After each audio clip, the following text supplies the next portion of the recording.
Bienvenue au Mémorial national australien et à ce service de l'Aube d'Anzac Day. C'est Rick Wells, l'ambassadeur d'Australie en France, qui ouvre la traditionnelle cérémonie de l'Anzac Day à Villers-Bretonneux.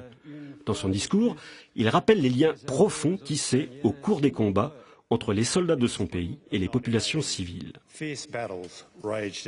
Le chef de l'aviation australienne décrit ensuite l'enfer de la bataille, ici, sur ce petit bout de terre picarde, en avril 1918.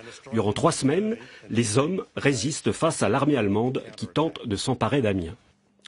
Devant les 4000 participants, le ministre des Affaires étrangères australien met l'accent sur l'importance de cette cérémonie de l'Aube dans l'histoire de son pays. La Première Guerre mondiale fut certes un traumatisme, mais aussi un acte fondateur de la nation australienne.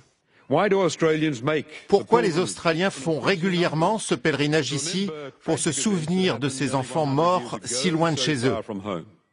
L'Australie a perdu 60 000 hommes au cours de la guerre. La plupart étaient volontaires, motivés par un idéal de paix et de justice.